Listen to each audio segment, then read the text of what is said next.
भक्ति रसामत सुंदर बड़ सुंदर कथा ये कहते कि भक्ति मार्ग को आसिले तार केतुरा स्तर अच्छी केतुरा स्तर अच्छी शुणु गोटे प्रथम स्तर हूँ आदौ श्रद्धा।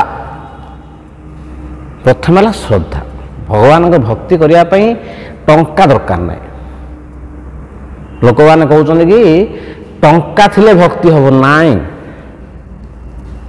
भक्ति करने दरकार हूँ श्रद्धा। से चैतन्य महाप्रभु नित्यानंद प्रभु कहले परा नदिया गोद्रुमे नित्यानंद महाजन पाती अच्छे नाम हट जीवेर कारण श्रद्धावान जन हे श्रद्धावान जन हे जीवेर कृपाय भाई मागिए भिक्षा बोल कृष्ण भज कृष्ण करो कृष्ण शिक्षा।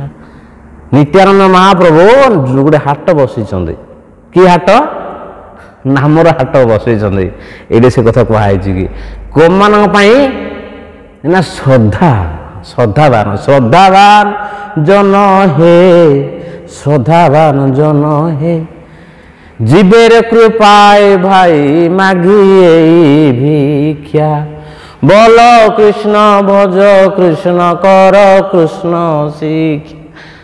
ये श्रद्धावान जन आस आस आस मु भिक्ष मागुची कौन भिक्ष मागुची कृष्ण कुह कृष्ण शिक्षा कर कृष्ण नाम नियो क्या डाकुं सी कहना क्या पाखे धन अच्छे मत आनी दियो मागुना कृष्ण नाम नित्यानंद प्रभु चैतन्य महाप्रभु आप शुणे भागवत लिखाई घर घर बुलिए बुलिए नवद्वीप बुलिए कहे हरे कृष्ण टे कह कहन नित्यानंद हरिदास ठाकुर दिजन जाक बुलिए एकला ना दिजन जाक चैतन्य महाप्रभु कहे ना क्या नित्यानंद सुन सुन नित्यानंद सुन हरिदास आमार आज्ञाय तुम्हें करह प्रकाश प्रति घरे घरे गया कर ए भिक्षा बोल कृष्ण भज कृष्ण कर कृष्ण शिक्षा। नित्यानंद प्रभु हरिदास दिज मिसिक जी सब जन जन घरे कबाड़ बाड़े से कबाड़ कौन ना हरे कृष्ण टे कहीदिव सी कहनी गड़े दाण्डे गड़े पूरा गड़े कांदे से कौन आज्ञा साधु बाबाटा गड़ तमें कह हरे कृष्ण कह बोले आम ये उठू ना उठू हो बाबा आम कहीदे हरे कृष्ण हाँ एथर उठी जाओ आनंद खुशी नाची आउ जन दाण्ड को जाई आउे कबड़ बाड़े आज्ञा टे हरे कृष्ण कहना वाह नित्यानंद हरे कृष्ण कहीदे एत खुशी होते नित्यानंद कहन बाबा हरदास ठाकुर प्रेम नित्यानंद पूरा प्रेम पूरा दिल खुश पूरा खुशी जी पूरा खाली हरे कृष्ण कहले ये कहते कि श्रद्धा भक्ति करने किसी दरकार नहीं तुम संपत्ति न थाऊ पूरा गरीब थ चलो किसी असुविधा नहीं दरकार कौन श्रद्धा। तापर ये भगवान कहले श्रद्धा पर आदौ श्रद्धा तापर भगवान कहले साधु संग श्रद्धा जार होगा तापर सेकेंड स्टेज हूँ साधु संग। चैतन्य महाप्रभु भक्तिर रसामत सिंधुरे भक्तिर 64टा अंग कहले आप भक्तिर रसामत सिंधु पढ़ू ना लिखाई भक्ति करार 64टा अंग अच्छी 64टा अंग भितर ये कहले सबुठ श्रेष्ठ हूँ 5टा अंग कौन कौन 5टा अंग ना साधु संग नाम कीर्तन भागवत श्रवण मथुरावास श्रीमुद्र श्रद्धा सेवन सकल साधने श्रेष्ठ यही 5 अंग कृष्ण प्रेम जन्माया ये 5 अपसंग ये महाप्रभु यहाँ कहले तापर नेक्स्ट कहले तार मध्य सर्वश्रेष्ठ ନାମ ସଂକୀର୍ତ୍ତନ। ଏ ପାଞ୍ଚଟାଙ୍କ ଭିତରେ ଶ୍ରେଷ୍ଠ ହେଉଛି ନାମ ସଂକୀର୍ତ୍ତନ। କିନ୍ତୁ ତାପରେ ଆଉ ଥରେ କହୁଛନ୍ତି କି ନାମ ସଂକୀର୍ତ୍ତନ ଆହୁରି ଶ୍ରେଷ୍ଠ ହେଉଛି ଇଏ କହିଲେ ସାଧୁସଙ୍ଗ। ସେ କହିଲେ କାହିଁକି ସାଧୁସଙ୍ଗ? ନାମ ସଂକୀର୍ତ୍ତନ ତ କହିଲେ ସର୍ବସିଦ୍ଧି ହୟ, ନାମ ସଂକୀର୍ତ୍ତନ ସର୍ବସିଦ୍ଧି ହେଇଯିବ। ସେ କହିଲେ ନାଇଁ ରେ ବାପା ସାଧୁସଙ୍ଗ, ତୁ ବିନା ସାଧୁସଙ୍ଗରେ ତୋ ନାମ ସଂକୀର୍ତ୍ତନ ହବନି। ତୁ ଏକଲା, ଲୋକମାନେ କହୁଛନ୍ତି ନାଇଁ ଆଜ୍ଞା ଆମେ ଏକଲା ବସିଲେ ହରେ କୃଷ୍ଣ ଜପି ଦେବୁ, ଘରେ ବସିକିରି ଆମେ ଟିଭି ଫିଭି ଦେଖିକିରି ମୋବାଇଲ ଫୋବାଇଲ ଦେଖିକିରି ଘାଣ୍ଟି ଆମେ ଦେଖିକିରି ହଁ ଆମେ ବଢ଼ିଆ ଆମେ ଜପି ଦେଉଛୁ। ନାଇଁ ହବନି ବାବା, ହବନି। ବିନା ସାଧୁସଙ୍ଗରେ ତୁମର ଭଜନ ହବ ନାହିଁ।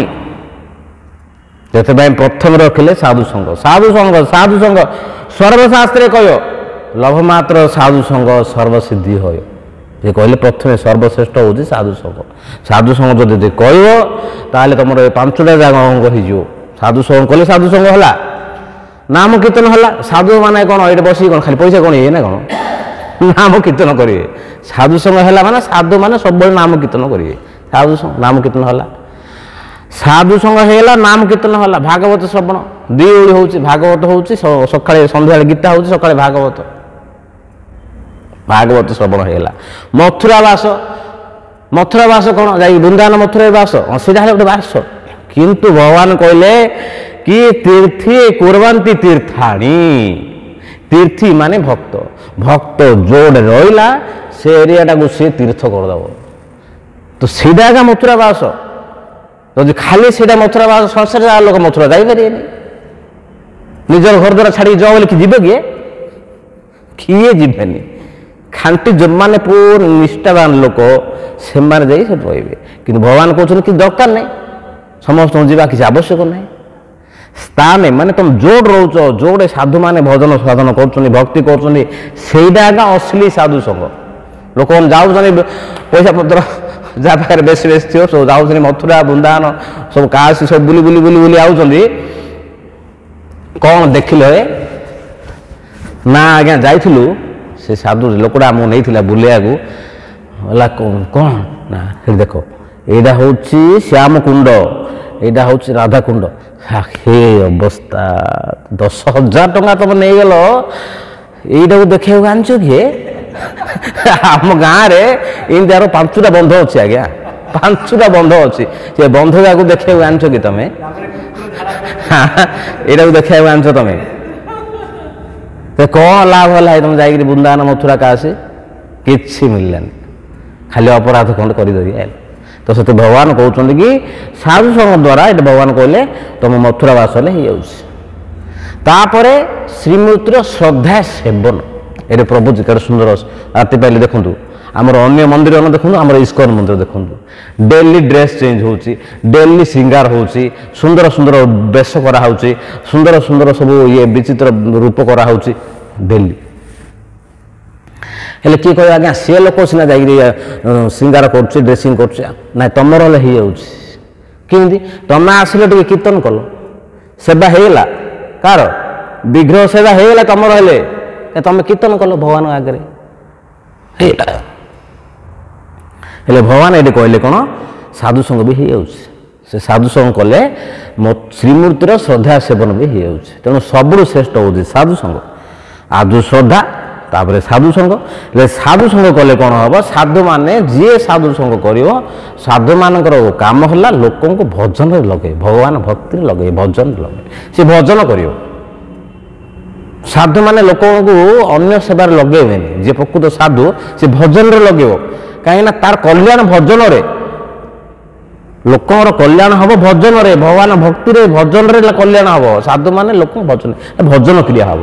ସାଧୁସଙ୍ଗ କଲେ ଭଜନ, ଏଇଟା ହେଉଛି ଗୋଟେ ଗୋଟେ ଷ୍ଟେଜ୍ ଭଜନ କ୍ରିୟା। ଭଜନ କ୍ରିୟାରେ କ'ଣ ହେବ?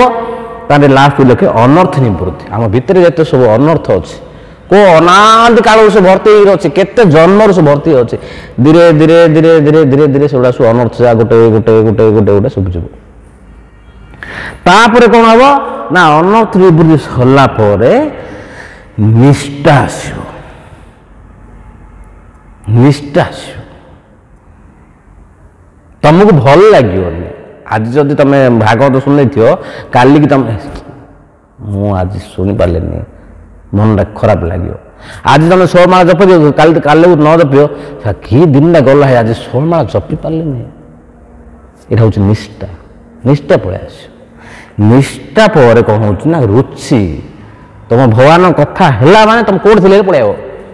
ଯେମିତି ଆମର ନଗ ସଂକୀର୍ତ୍ତନ ହେଇଥିବ, ଯେମିତି ଶାସ୍ତ୍ରରେ ଲେଖା ହେଇଛି ବୀଣା ଯେଉଁ ବଜୁନାହାନ୍ତି ସାପ କେଳା କେଳା, ସେ ଭିତରେ ଯଦି ଥିବ ବୋଲେ କ'ଣ ଯେଉଁ ଏବେ ତ ନାହିଁ ଆଜିକାଲି ସବୁ ଏମିତି ଥାଉଛି, ସବୁ ଚାଙ୍ଗୁଡ଼ିରେ ସାପ ଯାକ ଖାଉଛି, ସେ ବୀଣା ବଜେଇଲେ ସେଇନା ଉଠିବ ସାପଟା। ସେମିତି ତୁମେ ମାନେ ଆମ ନଗ ସଂକୀର୍ତ୍ତନ ଯଦି କରିବ ନା, ଯେଉଁ ପ୍ରତି ଭକ୍ତଙ୍କ ପ୍ରତି ସଦା ଥିବ ସବୁ ପଳେଇ ପିଟି ପିଟି ଦେଖିବ, ସବୁ ପଳେଇ ଆଇବେ। କିଏ ନାମ କୀର୍ତ୍ତନ କରୁଛି, ବଢ଼ିଆ ସୁନ୍ଦର ଗୀତ, ସୁନ୍ଦର ସୁନ୍ଦର ପଳେଇ ଆଇବେ। ସିଲେ ଏଠି କହୁଛନ୍ତି ରୁଚି ହେଇଯିବ ତୁମର ନାମ କୀର୍ତ୍ତନ ପ୍ରତି, ଇଏ ଭାଗବତ ଶ୍ରବଣ ପ୍ରତି ତୁମର ରୁଚି ପଳେଇ ଆସିବ। ମୁଁ ଡେଲି ଶୁଣିବି, ଡେଲି କୀର୍ତ୍ତନ କରିବି, ଡେଲି ଭଗବାନଙ୍କୁ ଦେଖି, ରୁଚି ବଢ଼ିଯିବ, ଶ୍ରବଣ ପ୍ରତି ରୁଚି ବଢ଼ିଯିବ। ଯେମିତି ଆମର କାହାର ସୁଖଦେବ ଗୋସ୍ୱାମୀ, ପରୀକ୍ଷିତ ମହାରାଜ ସବୁ ଛାଡ଼ିଦେଲେ, ଖାଇଲେନି ପିଇଲେନି, ବସ୍ତ୍ର ରାଜ୍ୟ ସବୁ ଛାଡ଼ିଦେଲେ, ନ ଖାଇ ନ ପିଇକିରି ବସି ଶୁଣିଲେ ଭାଗବତ। କିଏ? ପରୀକ୍ଷିତ ମହାରାଜ। ମୃତ୍ୟୁ ହେବେ, ଆଉ ତାଠୁ ବଡ଼ କଥା କୋଉଠି ଅଛି? ସବୁ ଛାଡ଼ିଦେଲେ, ସବୁ ଛାଡ଼ିଦେଲେ, ବସ୍ତ୍ର ହେଲେ ଛାଡ଼ିଦେଲେ, ଅନ୍ୟ କଥା ଖାଲି ଗୋଟେ କୌପୁଣ୍ଡି ପିନ୍ଧିକି ଖାଲି ବସିକି ଶୁଣିଲେ, ସବୁ ଛାଡ଼ିଦେଲେ। ଦେବତା ଆମେ ପଳେଇ ଆଇଲେ, ସ୍ୱର୍ଗରେ ବା ପଳେଇ ଆଇଲେ, ଆଇକିରି କହୁଛନ୍ତି କାହାକୁ? ସୁଖଦେବ ଗୋସ୍ୱାମୀ କହୁଛନ୍ତି କି ମହାରାଜ ସେ ଯେଉଁ ଭାଗବତ କଥାଟା ଆମକୁ ଶୁଣେଇ ଦିଅ, ତାଙ୍କୁ ଶୁଣନ, ମୁଁ ଅମୃତ ଆଣିଛି, ସେ ଅମୃତ ଯାକ ପିଇ ଦିଅ। ଗେଟ୍ ଆଉଟ୍, ତମର ଏ ଶ୍ରବଣର ଯୋଗ୍ୟତା ନାହିଁ। ଅନ୍ୟ ଋଷିମୁନି ମାନେ ଯେମିତି ଯଦି ହାତ ଯୋଡ଼ି ଆଇ ବସିଥାତେ ଶୁଣିଥାତେ, ବ୍ୟବସାୟ ହେଲା ନାହିଁ, ଚାଲ ଚାଲ ବେପାର।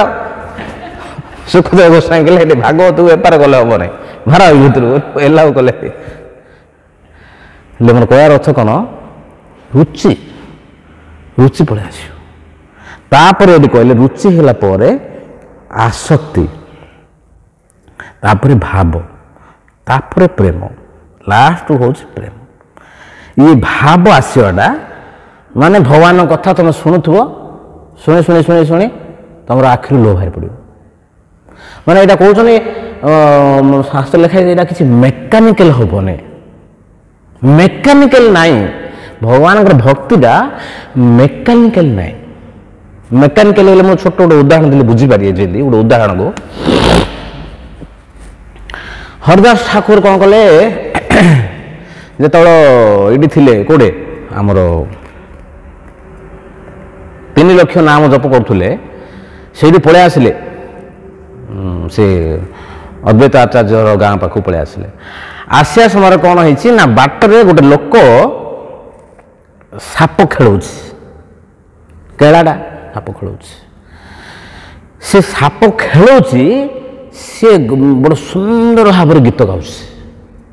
କେଉଁ ଗୀତ ଗାଉଛି ନା କାଳିଅ ନାଗ।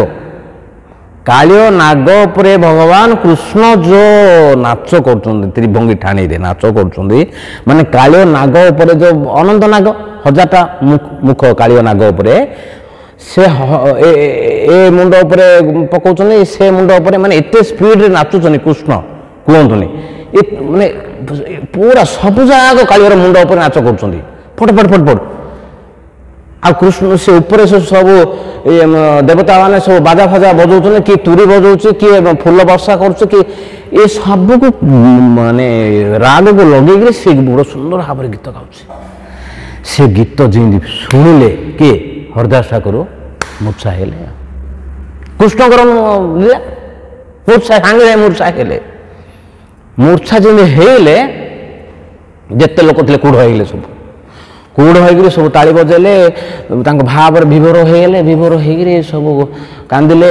ସେ କାନ୍ଦିକିରି ପୁରା ଆଖିରୁ ଲୁହ, ଅଷ୍ଟସାତ୍ଵିକ ବିକାର ହେଇକିରି ତାଙ୍କର ରୋମ ଟାଙ୍କୁରିକିରି ତାଙ୍କର ସେ ଯେଉଁ ଦେହ ଥରିବାକୁ ଲାଗିଲା, ସେ ଅଶ୍ରୁପାତ ହେଲା। ତାପରେ ଇଏ ସବୁ ପ୍ରକାର ଅଷ୍ଟସାତ୍ଵିକ ବିକାର ଗୋଟେ ଥରେ ସବୁ ଯାକ ବିକାର ହେଇ ପଡ଼ିଲା। ସବୁ ଲୋକ ଛାନିଆ ତାଟକା ହେଇକିରି ଅନେଇକିରି ସବୁ ହରି ବୋଲ ହରି ବୋଲ ହରି ବୋଲ ସବୁ ପକେଇଲେ, ପୁରା ହେଲା। ତାପରେ କିଛି ସମୟ ଗଲା ପରେ ହରଦାସ ଠାକୁର ସେଠୁ ଉଠିଲେ। ଯେମିତି ଉଠିଲେ ଇଏ ଯେଉଁ କିଏ ସାପୁଆ ସାପ କେଳା ସିଏ ତୁରି ବଜେଇକିରି ଆହୁରି ଗାଉଛି। ଆଙ୍କେ ନିଜକୁ କଣ୍ଟ୍ରୋଲ କରି ଉଠି ପଡ଼ିଲେ ହରଦାସ ଠାକୁର। ଇଏ ତାର ଗାନା ଚାଲିଛି ବନ୍ଦ ନାହିଁ। ସେ ଗାନା ଭିତରେ ଗୋଟେ ଈର୍ଷା ବ୍ରାହ୍ମଣ ଗୋଟେ ଥିଲା। ସେ ବ୍ରାହ୍ମଣ ଦେଖିଲା ଆରେ ମୋ ଗାଁର ଏଡ଼ ଗୋଟେ ନାମ ଜାଦା ବ୍ରାହ୍ମଣ, ଏଇଟା ଗୋଟେ ମୁସଲମାନଟା ପଡ଼ିଗଲା, ମୂର୍ଚ୍ଛା ହେଇଗଲା, ତାକୁ ସମସ୍ତେ ପ୍ରଶଂସା କଲେ, ତାକୁ ହରିବୋଲ ପକାଇକିରି ତାକୁ ବଡ଼ ଆଦର କଲେ। କି ଆଶ୍ଚର୍ଯ୍ୟ ଲୋକଟା, ସେମିତି ହବନି। ସିଏ ହେଲେ ଡେଇଁଲା ପଡ଼ିଗଲା ମୂର୍ଚ୍ଛା ହେଇକିରି, ମାନେ ମେକାନିକାଲି। ଏଇଟା କହୁଥିଲି, ମୁଁ ଯେଉଁ ଉଦାହରଣ ଦେଲି, ଯେମିତି ପଡ଼ିଗଲା ଆଉ କୁହନ। ସେ ସାପ ଯାହା ଗଲା ପଟ ମାରିଲା ତାକୁ ଗୋଡ଼କୁ ହାତକୁ ସବୁ ଛଟପଟ ହେଇଛି ଆସାରେ ଧାଇଁଲା ଆସିଲା। ସେ ଖାଣେ ସେ ଅଶ୍ରୁ ବାହାରିବ ତା ଆଖିରୁ, ମରିଗଲ ଧାଇଁଲା। ବର୍ଣ୍ଣନା କରାଯାଇଛି, ଭାଗବତରେ ବର୍ଣ୍ଣନା କରାଯାଇଛି। ଇଏ ଭକ୍ତି ଭାବଟା ମେକାନିକାଲ ହବନି, ସତ ଭାବ। ତାପରେ କୃଷ୍ଣ ପ୍ରେମ ଲାଷ୍ଟ କୁହାହେଲା ପ୍ରେମ, ଭଗବତ ପ୍ରେମ। କୃଷ୍ଣ ପ୍ରେମ ଯାହାର ହେଇଗଲା, ପ୍ରଭୁପାଦ ମହାରାଜ କହୁଛନ୍ତି କି ଯାହା ହୃଦୟରେ କୃଷ୍ଣ ପ୍ରେମ ହେଇଯାଇଛି ତାର ଗୋଟେ ଲକ୍ଷଣ କ'ଣ ନା ସେ ସଂସାର ଯାହା ଲୋକ ଭକ୍ତ। ମୁଁ ଜଣେ ଆଗା ପାପୀ, ଏଇଟା ହେଉଛି ଲକ୍ଷଣ କୃଷ୍ଣ ପ୍ରେମର। ଯାହାର କୃଷ୍ଣ ପ୍ରେମ ହେଇଯିବ ସେ କେବେ ଭାବିବନି କି ମୁଁ ଭକ୍ତ ବୋଲିକିରି।